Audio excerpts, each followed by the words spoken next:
Clip number 920۔ اس clip میں قرآن پاک کی سورہ مومنون کی آیت نمبر 57 سے 60 تک کی تلاوت، ترجمہ اور تفسیر قرآن صراط الجنان سماعت فرمائیں گے۔ بسم اللہ الرحمن الرحیم۔ ترجمہ: اللہ کے نام سے شروع جو نہایت مہربان رحمت والا ہے۔ ان الذین هم من خشیت ربهم مشفقون والذین هم بآیات ربهم یؤمنون والذین هم بربهم لا یشرکون۔ ترجمہ: بے شک وہ جو اپنے رب کے ڈر سے خوف زدہ ہیں اور وہ جو اپنے رب کی آیتوں پر ایمان لاتے ہیں اور وہ جو اپنے رب کے ساتھ کسی کو شریک نہیں کرتے۔ ان الذین، بے شک وہ جو، گزشتہ آیات میں کفار کی مذمت بیان فرمانے کے بعد اس آیت اور اس کے بعد والی 2 آیات میں ایمان والوں کے اوصاف بیان فرمائے جا رہے ہیں۔ چنانچہ ان کا ایک وصف یہ ہے کہ وہ اپنے رب عز و جل کے عذاب سے خوف زدہ ہیں۔ حضرت حسن بصری رضی اللہ تعالیٰ عنہ نے فرمایا کہ مومن نیکی کرنے کے باوجود اللہ عز و جل سے ڈرتا ہے، جبکہ منافق گناہ کرنے کے باوجود بے خوف رہتا ہے۔ دوسرا وصف یہ ہے کہ وہ اپنے رب عز و جل کی آیتوں پر ایمان لاتے ہیں اور اس کی تمام کتابوں کو مانتے ہیں۔ تیسرا وصف یہ ہے کہ وہ عرب کے مشرکوں کی طرح اپنے رب عز و جل کے ساتھ کسی اور کو شریک نہیں کرتے۔ والذین یؤتون ما آتوا وقلوبهم وجلة انہم الی ربہم راجعون۔ ترجمہ: اور وہ جنہوں نے جو کچھ دیا وہ اس حال میں دیتے ہیں کہ ان کے دل اس بات سے ڈر رہے ہیں کہ وہ اپنے رب کی طرف لوٹنے والے ہیں۔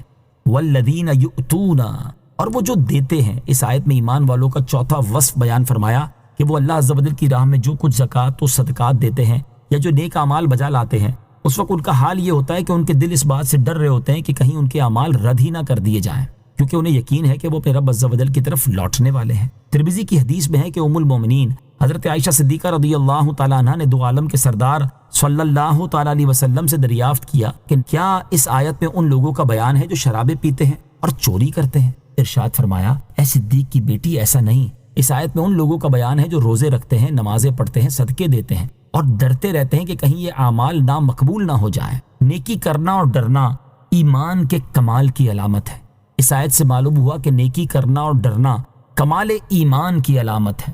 پہلے زمانے کے اور موجودہ زمانے کے لوگوں کا حال امام محمد غزالی رحمۃ اللہ تعالی علیہ فرماتے ہیں، پہلے زمانے کے لوگ دن رات عبادت کرتے اور جو بھی عمل کرتے دل بے خوف خدا رہتا تھا کہ انہوں نے اپنے رب عز و جل کی طرف لوٹ کر جانا ہے۔ وہ رات دن عبادت میں گزارنے کے باوجود اپنے نفسوں کے بارے میں خوف زدہ رہتے تھے۔ وہ بہت زیادہ تقوی اختیار کرتے اور خواہشات اور شبہات سے بچتے تھے۔ اس کے باوجود وہ تنہائی میں اپنے نفسوں کے لیے روتے تھے۔ لیکن اب حالت یہ ہے کہ تم لوگوں کو مطمئن، خوش اور بے خوف دیکھو گے، حالانکہ وہ گناہوں پر اوندھے گرتے ہیں، دنیا میں پوری توجہ رکھے ہوئے ہیں اور اللہ تعالیٰ سے منہ پھیر رکھا ہے۔ ان کا خیال ہے کہ وہ اللہ تعالیٰ کے فضل و کرم پر کامل یقین رکھتے ہیں، اس کے عفو و درگزر اور مغفرت کی امید رکھتے ہیں۔ گویا ان کا گمان یہ ہے کہ انہوں نے جس طرح اللہ تعالیٰ کے فضل و کرم کی معرفت حاصل کی ہے، اس طرح انبیاء کرام علیہم الصلوۃ والسلام، صحابہ کرام رضی اللہ تعالیٰ عنہم اور پہلے بزرگوں کو بھی حاصل نہ تھی۔ اگر یہ بات محض تمنا اور آسانی سے حاصل ہو جاتی ہے تو ان بزرگوں کے رونے، خوف کھانے اور غمگین ہونے کا کیا مطلب تھا؟ حضرت ماکل بن یسار رضی اللہ تعالیٰ عنہ سے روایت ہے، نبی اکرم علیہ الصلوۃ والسلام نے ارشاد فرمایا، لوگوں پر ایک ایسا زمانہ آئے گا جس میں قرآن پاک ان کے دلوں میں ایسے پرانا ہو جائے گا جیسے بدن پر کپڑے پرانے ہو جاتے ہیں۔ ان کے تمام کام لالچ کی وجہ سے ہوں گے، جس میں خوف نہیں ہوگا۔ اگر ان میں سے کوئی اچھا عمل کرے گا تو کہے گا یہ مقبول ہوگا، اور اگر برائی کرے گا تو کہے گا میری بخشش ہو جائے گی۔ یہ امام غزالی رحمۃ اللہ تعالی علیہ نے آج سے تقریباً 900 سال پہلے کے حالات لکھے ہیں، اور فی زمانہ تو حالات اس سے کہیں زیادہ نازک ہو چکے ہیں۔ اللہ تعالیٰ مسلمانوں کو ہدایت عطا فرمائے اور نیک اعمال کے سلسلے میں اپنی بزرگوں کی راہ چلنے کی توفیق عطا فرمائے، آمین۔